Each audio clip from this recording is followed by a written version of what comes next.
Hello everybody, welcome back to my channel, Trading Secrets. This channel is for entertainment purposes only. For those of you who do not know, my name is Ali. I have over 20 years experience teaching accounting, economics, business and law. And through this channel, I'll be providing some stock analysis and also an update on our $1 Million Challenge, so please stay tuned. So for those of you who do not know about the $1 Million Challenge, on the screen here you'll see a quick review and update in terms of what the challenge is about. It's a journey from an investment of $1,000 into $1 million over a period of 3 years using compound return investing, looking at 201 trades with an average return of 3.5%. It's not 201 consecutive trades, it's actually 201 trades with an average return, and we do take into account losses as well. So in terms of the challenge, we have a spreadsheet with specially chosen stocks. Most of them are low risk, in order to get you the 3.5% return.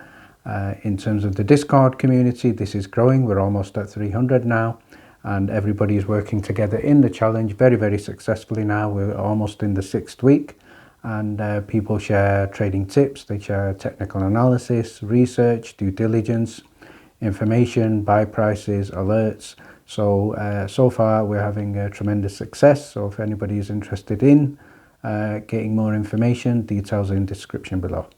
In the previous video we did a stock update for ticker symbol SPRT, support.com. This is a potential squeeze stock, still looking very interesting, so please refer back to the previous video for an update on ticker symbol SPRT. It is also a stock that we are monitoring in the Discord very closely. So today we're going to be looking at ticker symbol MMAT, Meta Materials. This is also a stock that has been featured previously on the channel. In the previous video I looked at a potential calculation of the dividend, so please refer back to the previous video. I also followed it up with an update with regard to the potential impact of the dividend in terms of the announcement of Oilco, where George was confirmed as president for this new company. So please refer back to the update video for that. I will follow up with another video on the dividend in due course. So in today's video we're going to look at the squeeze potential of MMAT. So let's make a start on that now.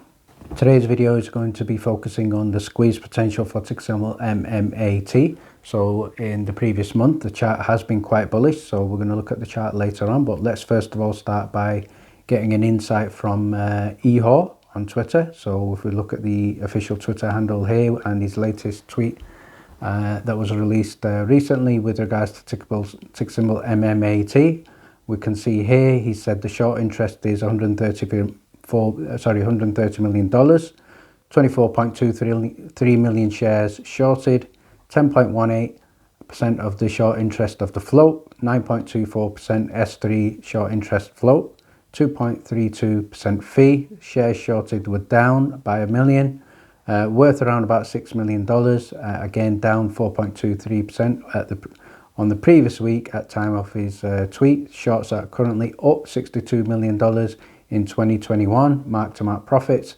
including 4 million on the move on the day of his tweet.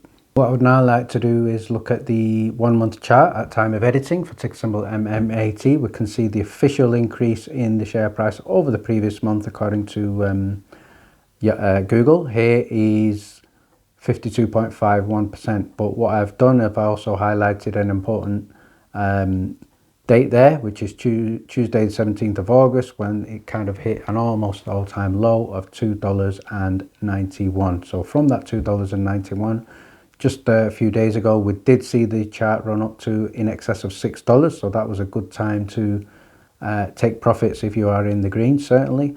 And so that also represents a 100% increase on any potential investment if you did catch Meta Materials below $3. So overall 52% up on the month, so the chart is bullish. It's certainly showing good signs, so let's have a look at some further evidence with regard to squeeze potential. I'm now going to share a short interview with George, and in this interview he does talk about a potential squeeze. So after listening to this interview, I'm just going to summarize for you the key statements that George made, and let's have a discussion about that. If you notice, the Torchlight stock is massively shorted. Yeah. There are positions, but also international and naked short positions. This deal is set up not to give a cash dividend at closing. So in order for the short positions to cover, they have to have the stock on their hand, because the dividend will be paid out as a preferred share, not cash. As a result, there is no physical way for the shorts to cover this stock when the time to close. And we believe, or at least we expect, that there will be, if the market conditions allow, a potential jump towards the close. We don't know by how much, and we don't know if it's going to happen, but we have seen other stocks that have experienced a massive increase towards such an event where the shorts have to, it's called a short squeeze.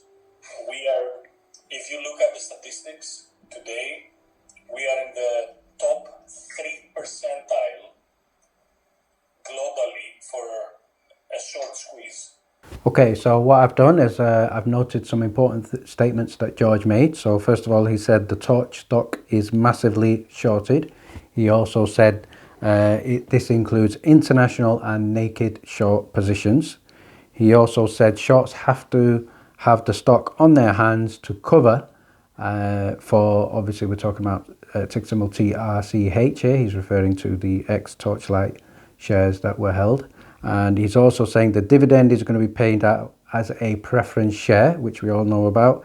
And this means the shorts will not be able to cover. So the consequence of this in terms of George's opinion from that interview is that this is going to cause a potential jump. And he's called this a short squeeze. What I'm now going to do is share with you some information from the official NASDAQ report from the 13th of August, and what this shows, it shows that MMAT has got 19.5 million shares short. 8.4% of the float is also short. So we have organizations like Fintel and Ortex. They use a sample of brokers to quote for short borrow fees and also to quote for utilization. So one thing you must remember is Fintel and Ortex, they use a sample of brokers. So it's a little bit like a general election to using predictions from polls using a sample of people. So the problem that we have is, as retail investors, as that this data that Ortex and Fintel use does not include dark pools. And that is where most of the shorting occurs. And George did mention this in the interview. So this is where you could say, as retail investors, we are a little bit in the dark.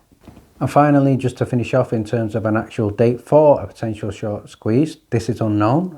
It is very difficult to time the market, and that's why even experienced investors and traders will always lose on investments. So the market is known to do the unexpected. However, the fundamentals are looking good. The chart analysis and setup is good. The momentum is bullish. The short interest data that we have is certainly indicating a potential squeeze. So social media is certainly looking a bit more positive from that point of view.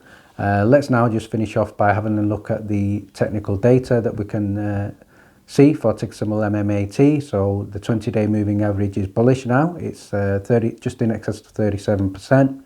50-day moving average 33%, and the 200-day moving average is just over 32%. Volume just below 9 million. The change in price at time of editing just below 3% at 2.83%. Shares outstanding 197.9%. Over the month we see it was up just approximately 50%. So the data is good, data is strong, the chart is bullish. So it's a case of everybody holding Meta materials. We have to kind of still hope that the shorts get torched, as George said in an earlier tweet. Let's wait and see. Fingers crossed. Thank you very much for watching. Please stay tuned.